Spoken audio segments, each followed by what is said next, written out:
ആവശ്യമില്ലാതെ മനുഷ്യരോട് അസ്വസ്ഥതകൾ തോന്നുക, വെറുപ്പ് തോന്നുക ഇത്യാദി കാര്യങ്ങൾ ഈ 30 ദിവസത്തേക്ക് തൃക്കേട്ട നക്ഷത്രക്കാർക്ക് ഉണ്ടായേ പറ്റൂ. എന്നാൽ അങ്ങനെ പ്രേംകുമാർ എന്ന് പറയുന്ന ആ മനുഷ്യൻ, നടനൊക്കെ അവിടെ നിൽക്കട്ടെ, അദ്ദേഹത്തിനുള്ള ഇഷ്ടം ഒക്കെ ഉണ്ടാകും. നല്ല നടനുമാണ്, നല്ല കഴിവുള്ള ചെറുപ്പക്കാരനാണ്.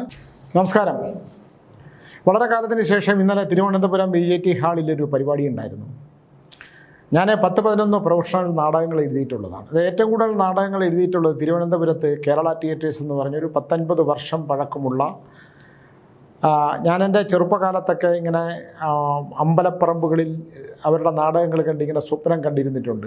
കേരള തിയേറ്റേഴ്സിൻ്റെയൊക്കെ നാടകം, KPSC Kerala Theatres, Kalidasa Kalakendram, Kottayam National Theatres എന്നൊക്കെ പറയുന്ന വലിയ വലിയ നാടക സമിതികളുടെ നാടകങ്ങൾ ഉത്സവപ്പറമ്പിലെ വയലുകളിലൊക്കെ പോയി നമ്മളിങ്ങനെ നോക്കിക്കൊണ്ടിരിക്കുന്നു. കലയോടുള്ളൊരു ഇഷ്ടം കൊണ്ടും അങ്ങനെയാണ്. അങ്ങനെ കേരള തിയേറ്റേഴ്സിൻ്റെ കിരാതപർവ്വം ഒരുപാട് നാടകങ്ങൾ എഴുതിയിട്ടുണ്ട്. അങ്ങനെ എൻ്റെ ഒരു നല്ല പ്രായത്തിൽ, എൻ്റെ 27 വയസ്സിലാണെന്നാണ്ട് ഓർമ്മ, 27 വയസ്സിലോ 28 വയസ്സിലോ ഞാൻ ഒരു നാടകം എഴുതി തിരുവനന്തപുരത്തെ കേരള തിയേറ്റേഴ്സിൽ കൊണ്ടുപോയിട്ട് അശ്വമേധം നടത്തുന്ന രാജാക്കന്മാർ എന്ന് പറയുന്നൊരു നാടകം അവർ ആ നാടകം വായിച്ച് കേട്ടു. അന്ന് കോന്നിയൂർ ബാസ് നന്ദി ആരോടും ഞാൻ ചൊല്ലേണ്ടു എന്ന കവിതയൊക്കെ എഴുതി അദ്ദേഹമാണ് അതിനകത്ത് ഗാനങ്ങൾ എഴുതിയേക്കുന്നത്. കുമരകൻ രാജപ്പൻ മരിച്ചുപോയി, വലിയ മ്യൂസിക് ഡയറക്ടറായിരുന്നു. അങ്ങനെയൊക്കെയുള്ള വേട്ടക്കുളം ശിവാനന്ദൻ, അതാണ് അദ്ദേഹത്തിൻ്റെ സംവിധായകനുമൊക്കെ ആയിരുന്നിട്ടുള്ള ആൾ. അങ്ങനെ പ്രഗത്ഭരായിട്ടുള്ള ഒരു കൂട്ടം ആൾക്കാരുടെ മുമ്പിൽ എൻ്റെ നാടകം അവതരിപ്പിച്ചു. അതിനു മുമ്പ് ഹരിശ്രീ തിയേറ്റേഴ്സ് കൊച്ചിൻ, അത് KM ധർമ്മൻ എന്ന് പറഞ്ഞ മറ്റൊരു നാടക സംവിധായകനായിരുന്നു. ഹരിച്ചേട്ടൻ മരിച്ചുപോയി. അദ്ദേഹമാണ് ഈ നരികേറ്റ നഗർ ഏതോ പടമൊക്കെ പ്രൊഡ്യൂസ് ചെയ്തിട്ടുള്ള ആൾ. പ്രിയപ്പെട്ട പപ്പനൊക്കെ നിർമ്മിച്ച ആൾ. അങ്ങനെ കാലഹരണപ്പെട്ട് മനുഷ്യരിങ്ങനെ പോവും, നമ്മളറിയത്തില്ല, നമ്മളോടൊപ്പം ഉള്ളവർ ഒരു സുപ്രഭാതത്തിൽ ഇല്ല എന്നുള്ളത് അറിയുകയൊക്കെ ചെയ്യും.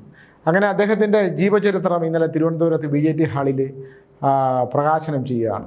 അങ്ങനെ എന്നെ വിളിച്ചു. അങ്ങനെ ഞാനും ടീച്ചറോടെ തിരുവനന്തപുരം VIT ഹാളിൽ ചെല്ലുമ്പം എന്നെ നടുക്കുന്ന ഒരു കാര്യം, എൻ്റെ ജീവിതം എല്ലാവർക്കും അറിയാമായിരിക്കും. ഒരു കപട സന്യാസിയുടെ ആത്മകഥ എന്ന് പറയുന്ന ഒരു പുസ്തകത്തിനകത്ത് എനിക്ക് വേർപെട്ടു പോയ ബന്ധങ്ങൾ, എൻ്റെ സഹോദരങ്ങൾ, എൻ്റെ ബന്ധുക്കൾ എന്നൊക്കെ ഞാൻ വിചാരിച്ചിരുന്നവരൊക്കെ തന്നെ ബന്ധുക്കൾ എന്ന ബന്ധങ്ങളുള്ളവർ ഉള്ളവരെല്ലാം തന്നെ ഒന്നുമല്ല എന്ന് എനിക്ക് മനസ്സിലാക്കുകയും ഞാൻ കപട സന്യാസിയുടെ ആത്മകഥയിൽ എൻ്റെ ജീവിതത്തിൻ്റെ താളം തെറ്റിയപ്പോൾ വേർപെട്ടു പോയവരെ കുറിച്ചൊക്കെ ഞാൻ എഴുതിയിട്ടുണ്ട്. അതിലവരെ നൊമ്പരപ്പെടുത്തിയതാണോ അല്ലയോ, എന്തായാലും ബന്ധങ്ങൾ ഇല്ലാതായിരുന്ന ഒരവസ്ഥ, ബന്ധങ്ങളെക്കുറിച്ച് ഞാനിപ്പോൾ എൻ്റെ മുമ്പിൽ ഇപ്പോൾ എനിക്ക് ദുഃഖമില്ല.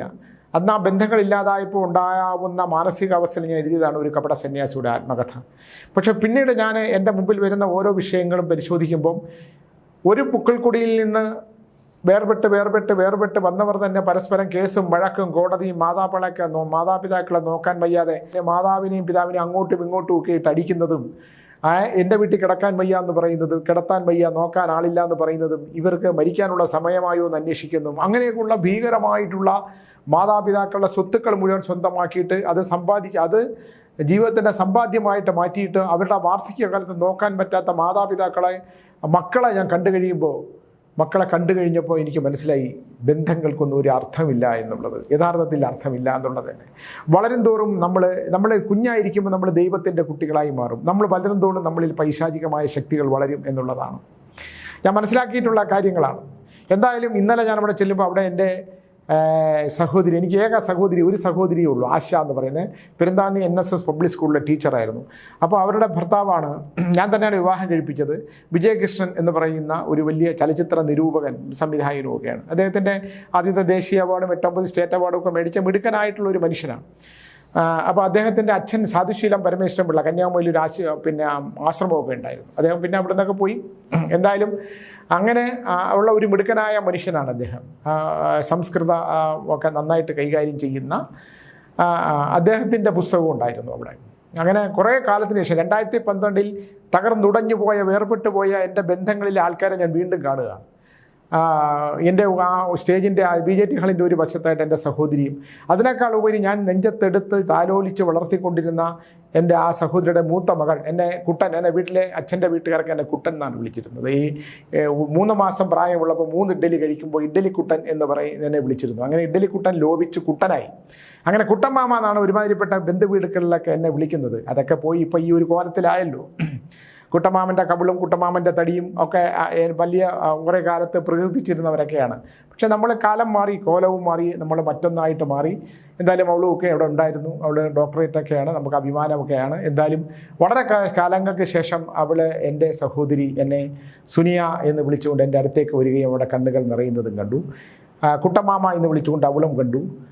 അപ്പോൾ അങ്ങനെ കുറേ കാലത്തിന് ശേഷം അങ്ങനെ വേർപെട്ടു പോയി, പൊക്കിൾക്കൊടി മുറിഞ്ഞു പോയ പൊക്കിൾക്കൊടി ബന്ധമുണ്ടാകുമെന്ന് പറഞ്ഞവരെ യാദൃച്ഛികമായി കാണാനുള്ള ഒരു അവസരം ഉണ്ടായി. ദൈവം ചിലപ്പോൾ ചിലരെയൊക്കെ ഇങ്ങനെ കാണിക്കും. നമ്മൾ സിനിമ കാണുന്ന പോലെയാണ്. ആ സിനിമ കണ്ടു കഴിയുമ്പോൾ നമ്മൾ പറയുന്ന പോലെ ഇരിക്കും. അങ്ങനെ ഒരു അവസ്ഥ ഇന്നലെ അവിടെ ഉണ്ടായിരുന്നു. എന്തായാലും ഞാനിത് പറയാനുള്ളതിൻ്റെ ഒരു കാരണം എന്താണെന്ന് വെച്ചാൽ, നടൻ പ്രേംകുമാർ എന്ന് പറയുന്ന ആ മനുഷ്യനെക്കുറിച്ചാണ്. എത്രയോ വർഷങ്ങൾക്ക് മുമ്പ്, ഏകദേശം എനിക്ക് തോന്നുന്നു എൻ്റെ 26ാമത്തെ വയസ്സിൽ, 27ാമത്തെ വയസ്സിൽ, 26ാമത്തെ വയസ്സിലോ 27ാമത്തെ വയസ്സിലാണ് ഞാൻ പ്രേമനെ പരിചയപ്പെടുന്നത്. ഒറ്റ ദിവസമേ പരിചയപ്പെട്ടിട്ടുള്ളൂ. ഒരേ ഒരു ദിവസം എൻ്റെ 250 രൂപ വാടക കെട്ടിടത്തിൽ, മങ്കാട്ടുകടവിലെ വാടക കെട്ടിടത്തിൽ ഒരു സീരിയലുമായിട്ട് ബന്ധപ്പെട്ടിട്ട് അദ്ദേഹം എൻ്റെ വീട്ടിലേക്ക് വന്നു. ഒരു മുറിയും ഒരു അടുക്കളയുമുള്ള, ഞാൻ കപട സന്യാസിക്കകത്ത് വളരെ പിന്നീട് ഞാൻ സമ്പന്നനൊക്കെയായി. പക്ഷേ അന്ന് അവിടെ ജീവിച്ചിരുന്നത് മങ്കാട്ടുകടവിലെ ഒരു ചെറിയ വീട്ടിൽ, ഒരു മുറിയും ഒരു അടുക്കളയുള്ള ഒരു വീട്ടിലെ ആ മുറിയിലേക്ക് പ്രേമൻ എന്ന് വന്നു. ഞാൻ എഴുതി തുടങ്ങുന്ന ഒരു കാലഘട്ടമാണ്. നാടകം എഴുതുന്നുണ്ട്, ഏതോ ഒരു സീരിയൽ സംബന്ധിച്ച കാര്യത്തിനായിട്ട് പ്രേമൻ അവിടെ അന്ന് വന്നതാണ്. അന്ന് ഒരു ദിവസമേ പ്രേമനെ ഞാൻ ഇവിടെ കണ്ടിട്ടുള്ളൂ. ഇന്നലത്തെ ആ പുസ്തക സദസ്സിൽ നാട്യയോഗ എന്നങ്ങനെ തോന്നുന്നു. അപ്പോൾ പിന്നെ അവിടെ ആ ഒരു നാടകമൊക്കെ ഉണ്ടായിരുന്നു. അത് കഴിഞ്ഞിട്ട് വിജയ് ടി ഹാളിലെ ആ ചടങ്ങിൽ ആയനാട് സത്യൻ്റെ പുസ്തകം ഉണ്ടായിരുന്നു, പിന്നെ വിജയകൃഷ്ണൻ്റെ പുസ്തകം ഉണ്ടായിരുന്നു, പിന്നെ വേട്ടക്കുളം ശിവാനന്ദൻ്റെ ജീവചരിത്രം ഉണ്ടായിരുന്നു. നല്ല പ്രൗഢഗംഭീരമായിട്ടുള്ള ഒരു സദസ്സായിരുന്നു അവിടെ. ഞാനും ടീച്ചറും ഞങ്ങളെ അദ്ദേഹം പേഴ്സണലായിട്ട് വിളിച്ചു. കാരണം അദ്ദേഹത്തിൻ്റെ അവസാന നാടകമായ കാട്ടുമൂങ്ങ ഞാനാണ് സംവിധാനം ചെയ്തത്. രചനയും സംവിധാനവും നിർവഹിച്ചിരുന്ന ഞാനാണ്. അത് വേണ്ട പോലെ ശ്രദ്ധിക്കപ്പെട്ടില്ല. പക്ഷേ ആ നാടകം നമുക്കെന്നും പ്രിയപ്പെട്ടതാണ്. ഞാൻ പുസ്തകമായിട്ട് ഇറങ്ങി, പുസ്തകവും നന്നായിട്ട് പോയി. അപ്പോൾ പ്രേമൻ ഇങ്ങനെ, ഞാൻ ഇന്ദ്രൻസിനെ കുറിച്ച് കഴിഞ്ഞ ദിവസം പറഞ്ഞിരുന്നത് പോലെ എൻ്റെ മനസ്സിലെ ഭയങ്കര ബഹുമാനത്തിലുപരി എൻ്റെ മനസ്സിൽ തോന്നിയ ഒരു മനുഷ്യൻ. ഇപ്പം നമ്മളെ കൊണ്ട് പ്രത്യേകിച്ച് നേട്ടങ്ങളൊന്നും ഇല്ലാത്ത ഒരാളാണ്. പണ്ടൊക്കെ എഴുതിക്കൊണ്ടിരുന്ന സിനിമയിലൊക്കെ അനന്തഭദ്രവും രുദ്രസുവാസനെ പോലെ സിനിമയിലൊക്കെ സജീവമായിട്ടിരിക്കുന്ന ഒരാളാണെങ്കിൽ, സിനിമയിൽ സജീവമല്ലെങ്കിൽ പോലും ഒരു പ്രകടനമായിട്ട് ആൾക്കാർ സുഖം തന്നെയല്ലേ സുനിൽജി എന്നൊക്കെ പറഞ്ഞ് കയ്യിലൊക്കെ തട്ടും. പക്ഷേ സിനിമയിൽ നിന്നൊക്കെ ഏകദേശം മാറി നിൽക്കുന്ന ഒരാളെ സംബന്ധിച്ചിടത്തോളം, ആത്മീയമായ ഒരു വേഷധാരിയെ സംബന്ധിച്ചിടത്തോളം, അങ്ങനെ സിനിമയിൽ സജീവമായിട്ട് ഇല്ലെങ്കിൽ സമൂഹത്തിൽ ഉയർന്നു നിൽക്കുന്ന ഒരാൾ, 10 പേർ അംഗീകരിക്കപ്പെടുന്ന ഒരാൾ, വ്യക്തിത്വം ഉണ്ടാകുന്ന ഒരാൾ, വ്യക്തം കാഴ്ചപ്പാടുള്ള ഒരാൾ, അറിവുള്ള ഒരാൾ, മികച്ച കലാകാരനായ ഒരാൾ, അങ്ങനെയുള്ള ഒരാൾ മാറി നിന്നപ്പോൾ ഞാൻ സാധാരണ മുമ്പിൽ സീറ്റുണ്ടെങ്കിൽ അവിടെ ഇരിക്കും. ഞാൻ 3ാമത്തെ സീറ്റിലാണ് അവിടെ സീറ്റുണ്ടായിരുന്നത്. അപ്പോൾ ഞാനും ടീച്ചറോട് അതിൻ്റെ ബാക്കിലോട്ട് പോയിരുന്നു. അപ്പോൾ ആ സ്റ്റേജിൽ എന്നെ അറിയാവുന്നവരെന്നെ പരാമർശിക്കുകയൊക്കെ ചെയ്തു. എൻ്റെ പേര് പരാമർശിക്കുന്നൊക്കെ ഉണ്ടായിരുന്നു. എന്തായാലും എന്നെ അത്ഭുതപ്പെടുത്തിക്കൊണ്ട് ഞാൻ പറയാൻ വന്നത്, എന്നെ അത്ഭുതപ്പെടുത്തിക്കൊണ്ട് ഈ സ്റ്റേജിലെ ഷോ കഴിഞ്ഞ ഉടനെ തന്നെ ഈ പ്രേംകുമാർ എൻ്റെ അടുത്തേക്ക് വന്നു. സുനിൽജി സുഖം തന്നെയല്ലേ എന്ന് പറഞ്ഞ് എൻ്റെ കൈ ഇങ്ങനെ പിടിക്കുമ്പോൾ നമ്മളൊന്ന് ആലോചിക്കണം. ഒന്നുമല്ല, നമ്മൾ മലയാള സിനിമയിലോ സാഹിത്യത്തിലോ ഒക്കെ നമ്മളിങ്ങനെ നമ്മുടെ ഒരു ലോകത്തിലൂടെ ജീവിക്കുന്ന ഒരാളെ സംബന്ധിച്ചിടത്തോളം, പ്രത്യേകിച്ച് നമ്മളിൽ നിന്നൊരു നേട്ടവും ആർക്കും ഉണ്ടാകാൻ അവസ്ഥയില്ലാത്തൊരു കാലഘട്ടത്തോളം എത്രയോ 10-40 വർഷങ്ങൾക്ക് മുമ്പ് കണ്ട ഒരാളെ ആ സ്റ്റേജിൽ നിന്ന് ഇറങ്ങി വന്ന് പരിചയം പുതുക്കുകയും സ്നേഹത്തോടെ സംസാരിക്കുകയും വിശേഷങ്ങൾ തിരക്കുകയൊക്കെ ചെയ്യുമ്പോൾ എനിക്ക് അത്ഭുതം തോന്നി. ഞാൻ ഇന്ദ്രൻസ് അങ്ങനെയാണ്. അദ്ദേഹത്തിന് ഉയരത്തിൽ ഏറ്റവും നമ്മളെക്കാളൊക്കെ എത്ര ഉയരത്തിൽ ചിന്തിക്കാവുന്നതും ഉയരത്തിൽ നിൽക്കുന്ന ആളുമാണ്.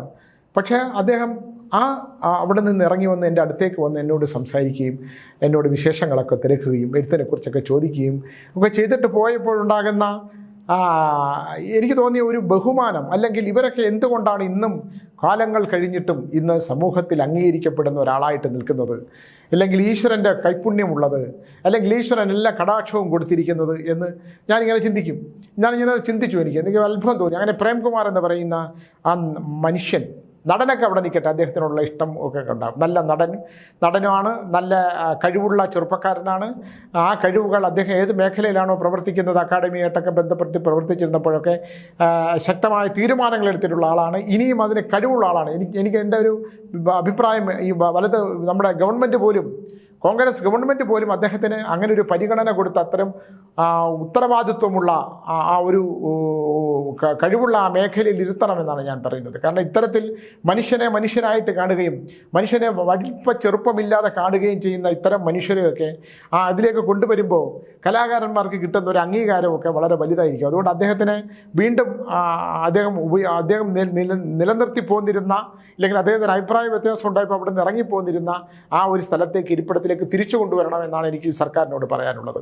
അങ്ങനെയുള്ള മനുഷ്യനെ തിരിച്ചറിയുന്ന, മനുഷ്യൻ്റെ സ്നേഹത്തെ തിരിച്ചറിയുന്ന, മനുഷ്യൻ്റെ അവസ്ഥകളെ തിരിച്ചറിയുന്ന, ആ അവസ്ഥകളിലൂടെ ചെയ്യുന്ന മനുഷ്യനെ നെഞ്ചോട് ചേർത്ത് പിടിക്കുന്ന, അവൻ്റെ ഒരു കാലത്ത് അവൻ പ്രതാപമായിട്ട് നിൽക്കുമ്പോഴോ അല്ലെങ്കിൽ പ്രതാപിയായിട്ട് മാറ്റം നിൽക്കുന്നവരെ മാത്രം ചേർത്ത് പിടിക്കുന്ന കലാലോകത്ത് നിന്ന്, എല്ലാവരും ഇല്ല കേട്ടോ, ചെറിയ ശതമാനം ആൾക്കാർ. അപ്പോൾ അങ്ങനെയുള്ള ലോകത്ത് നിന്ന് മാറി സഞ്ചരിക്കുന്ന ഇത്തരം ആൾക്കാർ സമൂഹത്തിനും അല്ല കലാലോകത്തിന് ഏറ്റവും വലിയ ഒരു അവിഭാജ്യ ഘടകമാണ്. ഞാൻ ഇടയ്ക്കൊരു നടനെക്കുറിച്ച് പറഞ്ഞിരുന്നല്ലോ, ഒരു റെയിൽവേ സ്റ്റേഷനിൽ വെച്ച്, എയർപോർട്ടിൽ വെച്ച് കണ്ടു കഴിഞ്ഞപ്പോഴത്തേക്ക്, കണ്ടാൽ നമ്മളെ ചേർത്ത് പിടിച്ചിട്ട് നമ്മൾ അങ്ങോട്ട് തിരിയുമ്പോൾ എന്തൊക്കെ മോശം പറയാൻ പറ്റുമോ, ഒരാളെ എത്ര നികൃഷ്ടമായി സംസാരിക്കാൻ പറ്റുമോ അത്ര നികൃഷ്ടമായ വാക്കുകൾ സംസാരിക്കുന്ന ചിലരുണ്ട്. അപ്പോൾ നമുക്കത് കേൾക്കാനോ അല്ലെങ്കിൽ അറിയാനോ കഴിയുന്നതിനുള്ള ഒരു മാർഗമുള്ളത് കൊണ്ട് അവരൊക്കെ എത്ര ഹൃദയശൂന്യരാണ് എന്ന് നമ്മൾ വിചാരിക്കും. ഇവർക്കൊക്കെ ഈശ്വരൻ എന്തിനാണ് ഇവർക്കൊക്കെ കഴിവുകൾ ഇങ്ങനെ കൊടുത്തത്, വാരിക്കോരി കൊടുത്തത്, എല്ലാം കൊടുത്തത്? ജീവിതത്തിൻ്റെ അവസാന കാലത്തേക്ക് കഴിയുമ്പം അവരവരുടെ വന്ന വഴികൾ മറന്നു പോകില്ലേ? ദൈവം അവർ വന്ന വഴികളിൽ അവർക്ക് ദുരന്തങ്ങൾ കൊടുക്കില്ലേ എന്ന് നമ്മൾ ചിന്തിക്കും. അപ്പോൾ അതുകൊണ്ട് ഒരാളോട് ക്ഷമിക്കാനും സഹിക്കാനും പൊറുക്കാനും ഒക്കെ പറ്റുന്നതും ജീവിതത്തിൽ മനുഷ്യൻ്റെ ഒരു ചെറിയ പീരീഡ് മാത്രമേ ഉള്ളെങ്കിലും അവൻ ജനിച്ചു വളർന്ന കാലഘട്ടത്തിൽ അവൻ്റെ ഓർമ്മകൾ അവനിലൂടെ കടന്നു പോകുന്നുണ്ടെങ്കിലും നമുക്ക് ചേർത്ത് പിടിക്കാൻ പറ്റുന്നവരെയോ, നമ്മൾ തെറ്റ് ചെയ്തിട്ടുണ്ടാവാം ആ തെറ്റുകൾ തിരുത്താൻ പറ്റുന്ന മനുഷ്യരും, ബന്ധങ്ങൾക്ക് മൂല്യങ്ങൾ കൽപ്പിക്കുന്നതും ബന്ധങ്ങളുടെ മൂല്യങ്ങൾ എന്താണെന്ന് തിരിച്ചറിയുന്നതും, അതൊക്കെയാണ് നമ്മൾ വളരെ കാര്യം. നമ്മളെ പഠിപ്പിച്ച ചില സാറന്മാരെ കാണുമ്പോൾ നമുക്ക് അന്നത്തെ കാലത്ത് അറിഞ്ഞുകൂടാത്ത കാലത്തൊക്കെ സാറിൻ്റെ പേരറിയത്തില്ല, പക്ഷേ ഇരട്ട പേരറിയാം. ആ ഇരട്ട പേരൊക്കെ വിളിച്ചിരുന്ന ഇപ്പോൾ നമ്മൾ ദുഃഖിക്കുമ്പോൾ, അയ്യോ സാറ് നമ്മളെ പഠിപ്പിച്ചിരുന്ന അധ്യാപകനാണ്, നമ്മളിങ്ങനെ ഇരട്ട പേര്, അദ്ദേഹത്തിൻ്റെ യഥാർത്ഥ പേര് നമുക്ക് അറിഞ്ഞുകൂടല്ലോ ഈശ്വര എന്നൊക്കെ ചിന്തിക്കുന്ന ഒരുപാട് പേരുണ്ട്. നമുക്ക് ദുഃഖം തോന്നും. നമ്മളങ്ങനെ ദുഃഖിക്കുകയും പശ്ചാത്തപിക്കുകയും ചെയ്ത് ഈശ്വരനോട് പൊറുക്കണമേ എന്ന് പ്രാർത്ഥിക്കുമ്പോൾ തന്നെ നമുക്ക് മാറ്റമുണ്ടാകും. നമ്മൾ സ്വയം നമ്മൾ ഈ മാലേഖ പക്ഷി എന്ന് പറയുന്നൊരു പക്ഷിയുണ്ട്. നമ്മൾ എത്ര പേര് അത് കേട്ടിട്ടുണ്ടോ എന്നുള്ളത് എനിക്കറിയത്തില്ല. ടീച്ചറാണ് എൻ്റെ അടുത്ത് അങ്ങനെ ഒരു പക്ഷിയെക്കുറിച്ച് പറഞ്ഞു തന്നത്. മാലേഖ പക്ഷി എപ്പോഴും ചെയ്യുന്നത് എന്താണെന്ന് പറഞ്ഞാൽ, ഈ ഭൂമി കുഴിച്ചിട്ട് ഭൂമിക്കടിയിൽ കൊണ്ടുപോയി മുട്ടയിട്ട് ഇത് മുട്ട ഒരു ഏകദേശം മുട്ട റെഡിയൊക്കെ ആയി കഴിയുമ്പോൾ ഇത് മൂടിക്കളയും. ഒന്ന് ആലോചിച്ച് നോക്കൂ. അതിൻ്റെ കുട്ടികളെ തന്നെ അത് കുഴിയെടുത്തിട്ട് ആ കുഴിയുടെ അടി കൊണ്ടുപോയി മൂടിക്കളയും. ഈ മുട്ടകളെല്ലാം തന്നെ വളരെ പൊട്ടി വിരിഞ്ഞ് വളരെ ദുഃഖത്തോടു കൂടി തുണ്ടുകൾ കൊത്തി വിരിച്ച് ആ മണ്ണ് മാറ്റി ഇത് പുറത്തു വരും. മാലേഖ പക്ഷി അത് ഈ മണ്ണിൽ നിന്ന് പുറത്തു വരും. അപ്പോൾ അതിനെ ആരും ഒന്നും പഠിപ്പിക്കില്ല. അതിന് പറക്കാൻ അറിയില്ല, അതിന് ഭക്ഷണം കഴിക്കാൻ അറിയില്ല, അതിന് ഈ ലോകത്തെക്കുറിച്ചൊന്നും അറിയില്ല. അത് കാണുന്ന ലോകമാണ്, അത് മണ്ണിൻ്റെ അടിയിലാണ് പോയത്. മണ്ണിൻ്റെ അടിയിൽ നിന്ന് അത് പുറത്തേക്ക് വരുന്നൊരു ലോകമുണ്ട്. ആ ലോകത്തിൽ അതിങ്ങനെ കാണുകയാണ്. അത് തന്നെത്താൻ പറക്കും, തന്നെത്താൻ ഭക്ഷണം കഴിക്കും, ഭക്ഷണം ഉണ്ടാക്കും, തന്നെത്താൻ എല്ലാം തന്നെത്താനാണ്. അങ്ങനെ സ്വയം പര്യാപ്തത കൈവരിക്കുകയും വീണ്ടും അത് തന്നെ അതിൻ്റെ കുഞ്ഞുങ്ങളെ അങ്ങനെ തന്നെ മുട്ടയിട്ട് ഭൂമിക്കടിയിലാക്കുകയും ചെയ്യുന്ന മാലേഖ പക്ഷികളെ പോലെയാണ് ചില മനുഷ്യർ. നമ്മൾ സ്വയം പര്യാപ്തത നമ്മൾ പഠിച്ചു വരണം. അത് ജീവിതത്തിൽ ഒരു കാലഘട്ടത്തിൽ എല്ലാവരും ഉണ്ടായിരിക്കണം. അച്ഛൻ, അമ്മ, കുടുംബം, ബന്ധുക്കൾ എല്ലാവരും ഉണ്ടായിരിക്കുകയും പിന്നെ നമ്മൾ ഈ മാലേഖ പക്ഷിയുടെ കുടുംബത്തിലേക്ക് ആ ഒരു അവസ്ഥയിലേക്ക് പോയി ചേരുകയും ആരുമില്ലാതെ അന്ധകാരത്തിൽ ഭൂമിക്കടിയിലാകുകയും നമ്മൾ വീണ്ടും ഒരു പുനർജന്മം പോലെ വന്ന് നമ്മൾ സ്വയം തന്നെ നമ്മൾ ഉയർന്നു വന്ന് സ്വയം നമ്മളാൽ ഉണ്ടാക്കപ്പെടുന്ന ഒരാളായി മാറിക്കഴിയുമ്പോഴാണ് നമുക്ക് മാറ്റങ്ങൾ ഉണ്ടാകുന്നത്. അങ്ങനെ നമ്മളെല്ലാവരും തന്നെ ആരുമില്ല എന്ന് വിചാരിക്കുന്നതും ഉണ്ടെന്ന് വിചാരിക്കുന്നവരെല്ലാം തന്നെ എന്നും ഉണ്ടായെന്ന് വരില്ല എന്നും അല്ലേ, നമ്മളെല്ലാവരും ഉണ്ട്, എനിക്ക് എല്ലാ ആൾക്കാരും ഉണ്ട് എന്ന് വിചാരിച്ചു കഴിഞ്ഞാൽ നാളെ എനിക്കൊരു ആപത്ത് വന്നാൽ എല്ലാവരും ഉണ്ടാകും എന്ന് നമ്മൾ വിചാരിക്കുകയും നമുക്ക് ദൈവനിശ്ചയ കൊണ്ടും പൂർവ്വജന്മ ദോഷങ്ങൾ കൊണ്ടും ഒരു വിധി ദോഷം ഉണ്ടായാൽ ആരുമില്ല എന്ന് പറയുമ്പോൾ നമ്മൾ തകർന്നു പോവുകയല്ല ചെയ്യേണ്ടത്. നമ്മൾ സ്വയം ഈ മാലേഖ പക്ഷിയെ പോലെ നമ്മൾ സ്വയം പറക്കാനും സ്വയം ഭക്ഷണമുണ്ടാക്കാനും സ്വയം ജീവിക്കാനും ശ്രമിക്കുന്ന ഒരു അവസ്ഥയിലേക്ക് വരണം എന്നുള്ളത് ഞാൻ ടീച്ചർ ആ മാലേഖ പക്ഷിയെക്കുറിച്ചുള്ള കഥ എനിക്ക് പറഞ്ഞു തന്നപ്പോൾ ഞാൻ ഓർക്കുമായിരുന്നു. നമുക്ക് പറയുമ്പോൾ വലിയ ബന്ധുബലമുണ്ട് അല്ലേ, വലിയ ബന്ധുക്കളുണ്ട്, വലിയ ഉയരത്തിലിരിക്കുന്ന ഇരിപ്പിടങ്ങളിലിരിക്കുന്ന ബന്ധുക്കളുണ്ട്, ഇഷ്ടം പോലെ സ്വത്തുള്ളവരുണ്ട്. പക്ഷേ നമുക്കാരുണ്ട്? നമുക്കാരാണുള്ളത്? നമുക്കൊരു രോഗം വന്നാൽ, നമ്മളൊന്ന് വീണ് പോയാൽ നമുക്ക് താങ്ങാൻ സ്വന്തം മക്കളെങ്കിലും ഉണ്ടോ എന്ന് നമ്മൾ ആലോചിക്കണം. നമ്മളാൽ ജനിച്ച മക്കളുണ്ടോ? നമ്മൾ ചേർത്ത് പിടിച്ചവരുണ്ടോ, നമ്മൾ സ്നേഹിച്ചവരുണ്ടോ, നമുക്കൊപ്പം പിറന്നവരുണ്ടോ എന്ന് ചോദിക്കുമ്പോഴാണ് ഈ മാലേഖ പക്ഷിയുടെ ഈ ഒരു കഥ, ഈ നാടോടി കഥയാണോ എന്ന് എനിക്കറിയില്ല. ഇതായാലും ടീച്ചർ, ഞാൻ ഇന്നിപ്പോൾ DNA-യിലേക്ക് വന്നപ്പോൾ എന്നോട് പറഞ്ഞു തന്നാണ്, ടീച്ചർ ഞാൻ മാലേഖ പക്ഷിയെ പോലെയാണ്. ആര്? ടീച്ചർ. അത് ശരിയാണ്, ടീച്ചറും അമ്മയും മാത്രമേ ഉണ്ടായിരുന്നുള്ളൂ. അപ്പം ബന്ധുബലങ്ങളൊക്കെ ഉണ്ടായിട്ട് കാര്യമില്ല, ബന്ധുത്വം വലുതായിട്ടും കാര്യമില്ല. നമ്മൾക്ക് ഒന്ന് എണീറ്റ് നിൽക്കാൻ ഒരാളുടെ, നമുക്ക് പിടിച്ച് എഴുന്നേറ്റ് നിൽക്കാൻ ഒരാൾ വേണമെന്ന് തോന്നുമ്പോൾ ഒരാൾ പകരം ഉണ്ടാകണം. ആ മേശപ്പുറത്ത് നമ്മൾ വെള്ളം കൊണ്ട് വെച്ചിട്ടുണ്ട്, നമുക്ക് അതിൽ ഒരു ഗ്ലാസ് വെള്ളം എടുത്ത് കുടിക്കണമെങ്കിൽ നമ്മളെ പിടിച്ചെഴുന്നേൽപ്പിക്കണം, പിടിച്ച് നടത്തണം, അത് എടുത്തു തരാൻ ഒരാൾ വേണം. ഇങ്ങനൊരു അവസ്ഥകളെക്കുറിച്ചാണ് നമ്മൾ ചിന്തിക്കേണ്ടത്, അല്ലേ? കിടന്ന ദുരിതപ്പെട്ട പൂർവ്വജന്മ ദോഷങ്ങൾ കൊണ്ട്, പൂർവികമായ ദോഷങ്ങളും പൂർവ്വജന്മ ദോഷങ്ങളും കൊണ്ട് കുടുംബത്തിന് വംശനാശം ഉണ്ടാകണമെങ്കിൽ, മരിച്ചുപോയവർ ഈ ഭൂലോകത്ത് നിന്ന് വേർപെട്ടു പോകാതെ നിൽക്കണമെങ്കിൽ ഒക്കെ ഉണ്ടാകുന്ന ഒരുപാട് കാര്യങ്ങളുണ്ട്. ഞാൻ അത്ഭുതപ്പെടുത്തുന്ന, എനിക്ക് മനുഷ്യൻ്റെ ഒരു ഇന്നിപ്പം അത്ഭുതപ്പെടുത്തുന്ന ഒരുപാട് കാര്യമുണ്ട്. ഇന്നിപ്പോൾ എന്നെ ഒരു അച്ഛൻ വിളിച്ചത് പറഞ്ഞത്, ആ അച്ഛനും അമ്മയും കുട്ടിയും കൂടെ എന്നെ കാണാനായിട്ട് മുറിപ്പാലത്തടി മാടൻ തമ്പുരാൻ ക്ഷേത്രത്തിൽ വന്നിരുന്നു. അപ്പോൾ ഞാൻ പറഞ്ഞു, നിങ്ങളുടെ വീട്ടിൽ പ്രേതബാധ വല്ലതും ഉണ്ടോ എന്ന് ചോദിച്ചു. അത്രയേ ഉള്ളൂ ചോദിച്ചത്. ഇല്ല എന്ന് പറഞ്ഞു. ഞാൻ ചെന്ന് പരിഹാരങ്ങളൊക്കെ പറഞ്ഞു കൊടുത്ത് വിട്ടു. ഇന്നിപ്പോൾ അദ്ദേഹം എന്ന് പറഞ്ഞു, സ്വാമി കുട്ടി പാരിപ്പള്ളിയിൽ ഒരു വീട്ടിലായിരുന്നു. അപ്പോൾ അവിടുന്ന് ഞങ്ങളുടെ വീട്ടിലോട്ട് കൊണ്ടുവന്നു. കുട്ടിക്ക് ഭയങ്കര അസ്വസ്ഥതയാണ്, കുട്ടി കണ്ണിറുക്കി അടച്ചേക്കുന്നു, കുട്ടിക്ക് ശരീരത്തിൽ ഭയങ്കര സംഘർഷമാണ്, അതാണ് ഇതാണ്. ആ കുട്ടി രോഗാവസ്ഥയിലായി, കുട്ടി കുറേ നേരം ബോധമില്ലാതാകുന്നു. അപ്പോൾ ഞാൻ പറഞ്ഞു, നിങ്ങളിത് സ്വാമിയെ വിളിച്ചിട്ട് കാര്യമില്ല, ഇതിനകത്ത് പ്രേതബാധയോ അല്ലെങ്കിൽ അതിനകത്ത് ശാരീരികമായ ആവശ്യതകളോ ഒന്നും അല്ല പ്രശ്നം. നിങ്ങൾ എന്തായാലും ആശുപത്രിയിൽ എത്തിക്കാൻ പറഞ്ഞ് അവർ ആശുപത്രി കൊണ്ടുപോയി. ആശുപത്രി കൊണ്ടുചെന്നപ്പോഴത്തേക്ക് അവർ പറഞ്ഞു, ആ അമ്മ കരഞ്ഞുകൊണ്ട് പറയുകയാണ്, എൻ്റെ മോളെ അവർ ഇങ്ങനെ നെഞ്ചിലെന്തോ ഭാരം എടുത്ത് വെച്ചു, ശാരീരികമായി ഇതുണ്ടായി, കണ്ണിൽ ഇങ്ങനെ പ്രസ് ചെയ്തു, ശരീരത്തിൽ പ്രസ് ചെയ്തു, കുട്ടിയുടെ നഖത്തിലൊക്കെ ചെയ്തു, അവരുടെ മർമ്മത്തിൽ. ഇതാ ഒരു അമ്മയ്ക്ക് വിചാരിക്കുമ്പം ഒരു ഡോക്ടേഴ്സിനെ സംബന്ധിച്ചിടത്തോളം അവർ ആ കുട്ടിയെ എന്തിൽ നിന്നോ ഉണർത്താൻ ശ്രമിക്കുവാണ്. അപ്പോൾ ഞാൻ പറയും, നിങ്ങൾ ഇത് കാര്യമില്ല, ഇതിനകത്ത് വേറെ ഒന്നും ഞാൻ പറഞ്ഞ കാര്യമാക്കണ്ട. ഇതിനകത്ത് അങ്ങനെ ഒരു നെഗറ്റീവ് എനർജി, കുട്ടിക്ക് ഇങ്ങനെ ഒരു അവസ്ഥ വരാനുള്ള കാരണം ലക്ഷണത്തിൽ കണ്ടുകൂടെ ഞാൻ പറഞ്ഞുള്ളതേ ഉള്ളൂ. നിങ്ങൾക്ക് ഈ പ്രേതബാധയായിട്ടൊന്നും ഇതിനകത്ത് ബന്ധമില്ല, നിങ്ങളിത് ആശുപത്രിയിൽ തന്നെ കാണിക്കണം. ഈ കുട്ടിക്ക് മാനസികമായിട്ടുണ്ടായ എന്തെങ്കിലും ഒരു തകരാറിൽ നിന്ന് ഉണ്ടാകാവുന്നതാണ് സാധ്യത. ഇത് ഒരു കാരണവശാലും പൂജാരിമാരെടുത്തോ സ്വാമിമാരെടുത്തോ മന്ത്രവാദികളെടുത്തോ ഒന്നും കൊണ്ടുപോകരുത് എന്ന് പറഞ്ഞ് ഒന്നുകൂടെ ആശുപത്രിയിൽ കൊണ്ടുപോകാൻ പറഞ്ഞു. ആ കുട്ടിക്ക് വീണ്ടും അതുണ്ടായി. ഇവർ കരഞ്ഞുകൊണ്ട് എന്നെ വിളിക്കുവാണ്. അപ്പോൾ ഞാൻ പറഞ്ഞു, നിങ്ങൾ ഹോസ്പിറ്റലിൽ തന്നെ കൊണ്ടുപോകണം, നിങ്ങൾ വേറെ ഒരു സ്ഥലത്ത് ഇത് കൊണ്ടുപോകരുത്, ഇത് ബാധാദോഷത്തിൻ്റെ ലക്ഷണമല്ല. അത് കഴിഞ്ഞ് ഇവർ ഒരു ആശുപത്രി കൊണ്ടുപോയി ഒരു സൈക്കാട്രിസ്റ്റിനെ കാണിച്ചു. അപ്പോൾ അദ്ദേഹം അത് കണ്ടുപിടിച്ചിട്ട് പറഞ്ഞതാണ് അതിൻ്റെ കറക്റ്റായിട്ടുള്ള കാര്യം. എന്താണെന്ന് വെച്ചാൽ, ഇപ്പോൾ എനിക്ക് തോന്നുന്നു അവരുടെ ഉപബോധ മനസ്സിൽ ഞാൻ ഈ പറഞ്ഞത് കിടന്ന് കാണും, ഈ വീട്ടിൽ നെഗറ്റീവ് എനർജി വല്ലതും ഉണ്ടോ. കാരണം നെഗറ്റീവ് എനർജി പോലെ പ്രവർത്തിക്കാൻ അല്ലെങ്കിൽ അങ്ങനെ ഒരു അവസ്ഥ ഉണ്ടാകാൻ സാധ്യത ഞാൻ മുൻപിൽ കണ്ടു എന്നുള്ളതാണ്. അത് ശാസ്ത്രീയമായ ഒരു പഠനത്തിലൂടെ മാത്രമേ അത് കണ്ടെത്താൻ പറ്റുള്ളൂ ഇതെന്താണെന്നുള്ളത്. അവസാനം എന്താണെന്ന് പറഞ്ഞാൽ, ഈ കുട്ടി പഠിച്ചിരുന്ന സ്കൂളിൽ നിന്ന് ഈ കുട്ടിയെ മാറ്റിക്കൊണ്ടുവന്നു. അപ്പം അത് കുട്ടിക്കൊരു ഷോക്കായി. ആശുപത്രി കൊണ്ടുപോയപ്പോൾ അവർ യന്ത്രങ്ങളൊക്കെ വെച്ച് ഫിറ്റ് ചെയ്തുകൊണ്ട് ആ ഭാരത്തിൽ നിന്ന്, ആ മനസ്സിലുണ്ടാക്കിയ ഭാരത്തിൽ നിന്ന് ആ എനർജിയെ മാറ്റിയെടുക്കാനാണ് ആശുപത്രിക്കാർ ശ്രമിച്ചത്. സയൻസാണ് അവിടെ കറക്റ്റ്, സയൻസ് ചെയ്താണ് അതിൻ്റെ കൃത്യമായിട്ടുള്ള കാര്യം. ഞാൻ പറഞ്ഞു, ഒറ്റ പരിഹാരം എന്നെ വിളിച്ചിരുന്നു. അപ്പോൾ ഞാൻ പറഞ്ഞു, വേറെ പരിഹാരമൊന്നുമില്ല, നേരെ കുട്ടിയെ ആ പഠിപ്പിച്ച സ്കൂളിലേക്ക് തന്നെ കൊണ്ടുപോവുക. കുട്ടിയുടെ മനസ്സ് മുഴുവൻ ആ പഠിച്ച സ്കൂളാണ്, അവിടുത്തെ കൂട്ടുകാരികളാണ്, അവിടുത്തെ അന്തരീക്ഷമാണ്, അവിടുത്തെ അധ്യാപകരാണ്. ഈ കുട്ടിയെ ഏത് സ്കൂളിലേക്ക് നിങ്ങൾ മാറ്റിയാണെങ്കിലും ഈ കുട്ടിക്ക് പഠിക്കുക മാത്രമല്ല പഠിക്കാൻ പറ്റില്ല എന്ന് മാത്രമല്ല, ഈ കുട്ടി അതിഭീകരമായ മനോരോഗത്തിന് അടിമയാവും. കാരണം ഈ കുട്ടിയുടെ മനസ്സ് മുഴുവൻ മറ്റേ സ്കൂളിലാണ്. ഈ കുട്ടിക്ക് യാതൊരുവിധ നെഗറ്റീവായിട്ടുള്ള എനർജിയോ പ്രേതദോഷങ്ങളോ അത്തരത്തിലുള്ള യാതൊരുവിധ കാര്യങ്ങളുമില്ല.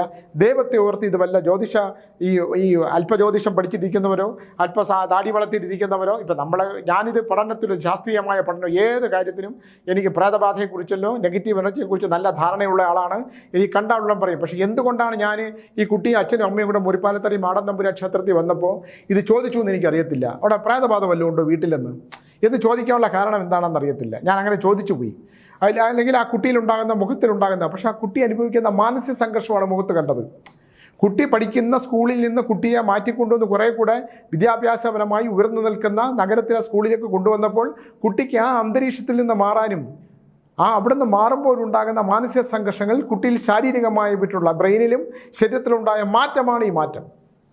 അത്രയേ ഉള്ളൂ കാര്യം. ഞാൻ പറഞ്ഞു, നിങ്ങൾ കുട്ടിയെ അങ്ങോട്ട് കൊണ്ടുപോകൂ, എവിടെയാണോ കുട്ടിയെ മാറ്റിക്കൊണ്ട് വന്നത് അവിടേക്ക് തന്നെ കൊണ്ടുപോകുക, ഇല്ലെങ്കിൽ ഈ കുട്ടി മനോരോഗിയായിട്ട് മാറും എന്ന് ഞാനിന്ന് മറുപടിയും പറഞ്ഞു കൊടുത്തു. അപ്പോൾ ഇതുപോലുള്ള നമ്മൾ ഈ ശാസ്ത്രത്തിൻ്റെ കാര്യം എടുക്കുമ്പം, തന്ത്രങ്ങളുടെ കാര്യം എടുക്കുമ്പോഴൊക്കെ നമ്മൾ ശ്രദ്ധിച്ച് ഓരോ കാര്യങ്ങൾ ചെയ്തില്ലെങ്കിൽ വലിയ ബുദ്ധിമുട്ടാവും. ഞാൻ ഇന്നലെ നാഗങ്ങളെക്കുറിച്ചുള്ള ഒരു പ്രോഗ്രാം ചെയ്തു. ഇന്ന് തന്നെ ഒരു 10 പേരെങ്കിലും എന്നെ രാവിലെ മുതൽ വിളിച്ചിട്ടുണ്ട്. രാവിലെ 5 മണി മുതൽ നാഗങ്ങളെ അടിച്ചു കൊന്നവർ, നാഗങ്ങളെ അടിച്ചു കൊന്നതിന് ശേഷം ദോഷദുരിതങ്ങൾ വന്നവർ, സ്കിന്നിന് പ്രശ്നം വന്നവർ, സാമ്പത്തികമായി മുഴുവൻ തകർന്നവർ. ഒരാൾ എന്നോട് ചോദിച്ചു, സ്വാമി ഞാൻ പാമ്പിനെ ഇനിയും കൊല്ലും. ഞാൻ പിന്നെ കൊന്നോളൂ സ്വാമി, ഇതെന്ന് പറയണമെന്ന് ശരിയല്ല. പാമ്പിനെ പിന്നെ എന്ത് ചെയ്യണമെന്നാണ് പറയണത്? അതിനെ കണ്ടാൽ തന്നെ എന്തൊരു വൈകൃതമാണ്. അതിൻ്റെ പണം ഉയർത്തും, അതിൻ്റെ നാഗും, അതിൻ്റെ കണ്ടാൽ ഭീകരത തോന്നുന്ന ഒരു നാഗത്തിനെ എന്താ നമ്മൾ തൊഴണം എന്ന് ചോദിച്ചു. അപ്പം ഞാൻ അദ്ദേഹത്തോട് ചോദിച്ചേ, താങ്കളുടെ സ്വത്തും സമ്പാദ്യവും സമാധാനവും എല്ലാം പോയിട്ട് എത്രയോ കാലമായി. താങ്കൾ എത്രയോ നാഗങ്ങളെ കൊന്നു കളഞ്ഞു, എത്ര എണ്ണത്തിന് വെട്ടി കഷ്ണമാക്കി കളഞ്ഞു. താങ്കളുടെ ഭാര്യയും മക്കളും താങ്കളെ ഉപേക്ഷിച്ചു പോയി, താങ്കളുടെ സമ്പത്ത് മുഴുവൻ നശിച്ചു. ഇതെല്ലാം അപ്പോൾ അതെങ്ങനെ സ്വാമിക്കറിയാം? ഞാൻ പറയാം, അത് പറയാനില്ലേ, താങ്കൾ എന്നെ ഈ നാഗത്തിന് ഇപ്പോഴും താങ്കത്തിന് പ്രതികാരമില്ല. അത് ഇപ്പം കൊണ്ടാലും ഞാൻ അടിച്ചു കൊല്ലും, എവിടെ കന്നാലും അടിച്ചു കൊള്ളും. കരിങ്കല്ലിൽ എറിഞ്ഞു തുടങ്ങിയതാണ്. ഒരു നാഗത്തിനെ പുള്ളി, ഞാൻ പറഞ്ഞു, നിങ്ങൾ 9 വയസ്സുള്ളപ്പം ഒരു കരിങ്കല്ലിൽ ഒരു നാഗത്തിനെ എറിഞ്ഞു പോകുന്നതിൻ്റെ തല തെറിച്ചു പോയില്ലേ? ഇപ്പോഴും നിങ്ങൾക്ക് സംസാരിക്കുമ്പം നിങ്ങളെ ഒരു ഞരമ്പിന് പ്രശ്നം ഉണ്ടില്ലേ എന്ന് ചോദിച്ചു. പുള്ളി ഒന്നും മിണ്ടിയില്ല. ഇപ്പം ഞാൻ പറയുന്നത് ഇതൊന്നും അത്ഭുതകരമായി ഇതിനെയൊക്കെ അന്ധമായി വിശ്വസിക്കണം എന്നല്ല ഞാൻ പറയുന്നത്. പക്ഷേ പ്രപഞ്ചശക്തിയാണ് നാഗങ്ങളെന്ന് പറയുന്നത്. പ്രപഞ്ചവുമായിട്ട് ബന്ധപ്പെട്ടതാണ്. ഭൂമിയിൽ നാഗങ്ങൾക്ക് പതിച്ചു കൊടുത്തതാണ്. ആ നാഗഭൂമിയിൽ നമ്മൾ ഇങ്ങനെ താമസിക്കുന്നത്. നാഗാരാധന നടത്തുന്ന ഹൈന്ദവ കുടുംബങ്ങളിൽ പണ്ട് തെക്കതിൻ്റെ ആ ഭാഗത്തായിട്ട് അല്പം മാറി നാഗങ്ങളെ സ്ഥാപിക്കുന്നത് മനശേഷേറ്റം, കർമ്മം, ധനം, ദാമ്പത്യം, സമ്പാദ്യം, സന്താനം, ഇവർക്കെല്ലാം ദോഷങ്ങൾ ഉണ്ടാകാതിരിക്കാൻ നാഗാരാധന നടത്തുന്നതാണ്. മനുഷ്യ ശരീരം 7000 കോടി നാഗങ്ങളും 72,000 നാഡീഞരമ്പെന്ന് ഞാൻ എപ്പോഴും പറയുന്നത് എന്തിനാണ്? അത് സത്യമായതുകൊണ്ടാണ്, അല്ലേ? ഇല്ലെങ്കിൽ മെഡിക്കൽ സയൻസിൻ്റെ ടെമ്പിൾ നിങ്ങൾ കണ്ടിട്ടില്ലേ? 2 ഇണപ്പാമ്പുകൾ ഇങ്ങനെ വെച്ചേക്കുന്നതാണ്. ബ്രസീലിൽ എവിടെ ആണെന്ന് തോന്നുന്നു, എനിക്ക് തോന്നുന്നു. അത് തെറ്റാണെങ്കിൽ എന്നോട് പറയരുത്. അവിടെ ഒരു പുഴയിലെ വെള്ളം കുടിച്ചാൽ സകല രോഗങ്ങൾക്കും ശമനം ഉണ്ടാകുമെന്ന് കണ്ടെത്തിയത് കൊണ്ടാണ് ഇടനാഗങ്ങളെ വിപ്ലവമായിട്ട് മെഡിക്കൽ സയൻസ് സൂക്ഷിക്കുന്നത്. ഡോക്ടർമാർക്ക് പോലും അറിയില്ല. ഇതൊക്കെ ഒരു വശത്തൂടെ ഇങ്ങനെ പറഞ്ഞു പോകുന്നതാണ്. അതുകൊണ്ട് നാഗങ്ങളെ കൊല്ലരുത്. നാഗങ്ങൾ നമ്മളെ ഉപദ്രവിക്കില്ല. പക്ഷേ നാഗങ്ങളെ നമ്മൾ എന്തെങ്കിലും ഉപദ്രവിച്ചാൽ അതിൻ്റെ ഇണപ്പാമ്പുകൾ, ഞാൻ പറയല്ലേ, പണ്ട് തല്ലിത്തെത്ത നാഗങ്ങളുടെ കുടുംബങ്ങൾ ചിതറിപ്പോയതിൻ്റെ ഒരുപാട്, ഈ ഇണപ്പാമ്പിനെ വരുത്തി വിഷമെടുത്തിട്ട് ചിതറിപ്പോയ കുടുംബങ്ങൾ, ഇണപ്പാമ്പ് പിന്നെ തലയടിച്ച് ചത്തത്, വന്ന് വിഷമെടുത്തത്, ഇങ്ങനെയൊക്കെയുള്ള ഒരുപാട് കഥകൾ. എൻ്റെ തന്നെ എത്രയോ നാഗങ്ങളെക്കുറിച്ചുള്ള പുസ്തകങ്ങളുണ്ട്. 47 പുസ്തകങ്ങളിൽ ഒട്ടനവധി ബുക്കുകളിലും ഞാൻ ഈ നാഗങ്ങളെക്കുറിച്ചുള്ള മണികർണിക ഉൾപ്പെടെയുള്ള കാര്യങ്ങളെല്ലാം തന്നെ അത് എഴുതിയിട്ടുണ്ട്. ഇപ്പോഴും എഴുതുന്നുണ്ട് പുസ്തകം. ധൂമച്ചാവ് എന്ന് പറയുന്നതിനകത്തൊരു വലിയ നാഗസന്യാസിയുണ്ട്. അപ്പോൾ ഇങ്ങനെയൊക്കെയുള്ള കാര്യങ്ങൾ നമ്മൾ ഉള്ളത് കൊണ്ട് ഇതൊക്കെ ഒന്ന് ശ്രദ്ധിക്കുന്നത് വളരെ നല്ലതാണെന്നാണ് എൻ്റെ അഭിപ്രായം. ഒന്നിനെയും കൊല്ലാതിരിക്കുക, നാഗങ്ങളെ പ്രത്യേകിച്ചും. ഇന്നിപ്പോൾ അയാൾ ചോദിച്ചതുപോലെ ഞാൻ പറഞ്ഞു, പുള്ളിയുടെ ജീവിതം മുഴുവൻ നശിച്ചു, ഭാര്യയും മക്കളും പടങ്ങിപ്പോയി. ഒരു ഞരമ്പ് ഇടയ്ക്കിടയ്ക്ക് ബ്ലോക്കായി പോകും. ഞാൻ ചോദിച്ചാൽ എന്തുകൊണ്ടാണ്? കാരണം ഒറ്റയറിക്ക് ഒരു തലയങ്ങ് തെറിച്ചു പോയി. ഇങ്ങനെയുള്ള കാര്യങ്ങൾ എന്തിനാണ് ചെയ്യുന്നത്? ഇത്തരം കാര്യങ്ങൾ ചെയ്യാതിരിക്കുന്നതാണ് നല്ലതെന്നാണ് എൻ്റെ അഭിപ്രായം. അപ്പോൾ ഇന്നലെ ഞാൻ പറഞ്ഞത്, ഈ മനുഷ്യരോട് പറയുമ്പോൾ സ്വാമി വന്നിരുന്ന് ഉപദേശിച്ചാൽ മതി, ഞങ്ങളെ കടിച്ചു കഴിഞ്ഞാൽ എന്ത് ചെയ്യും എന്നൊക്കെ ചോദിക്കും. തൃക്കേട്ട നക്ഷത്രക്കാരെ സംബന്ധിച്ചിടത്തോളം മനസ്സ് കാരാഗ്രഹത്തിൽ കിടക്കുകയാണ്. മനസ്സിൽ കാർമേഘങ്ങൾ മൂടുകയാണ്. ഒരസ്വസ്ഥത എപ്പോഴും ഉണ്ടായിക്കൊണ്ടേയിരിക്കും. അസ്വസ്ഥത ഉണ്ടായിക്കൊണ്ടേയിരിക്കും എപ്പോഴും. ഒരു കാര്യവുമില്ല. രാവിലെ നല്ല തെളിഞ്ഞ മേഘമാണെങ്കിൽ ഉച്ചയാകുമ്പോൾ അത് കാർമേഘങ്ങൾ മൂടും.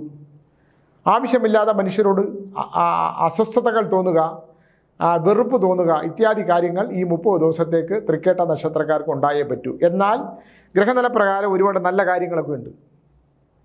പക്ഷേ പൂർവ്വജന്മവുമായിട്ട് ബന്ധപ്പെട്ടിട്ട് മാതാപിതാവിനും പിതാവിനോടും ഉണ്ടാകുന്ന ഈ ഷണ്ഡകളിൽ നിന്ന് ഉണ്ടാകുന്നൊരു ദോഷം വന്നുകൊണ്ട് മാതൃശാപങ്ങൾ കൊണ്ട് തനിക്ക് മക്കളിൽ നിന്നോ ഭർത്താവിൽ നിന്നോ, ഇല്ലെങ്കിൽ ഭർത്താവിന് ഭാര്യയിൽ നിന്നോ സന്താനങ്ങളിൽ നിന്നോ അച്ഛനമ്മമാരിൽ നിന്നോ ഈ തൃക്കേട്ട നക്ഷത്രക്കാർക്ക് ദോഷം അനുഭവിക്കാനുള്ള ഒരു വലിയ കാലഘട്ടം ഈ 30 ദിവസത്തേക്കുണ്ട്.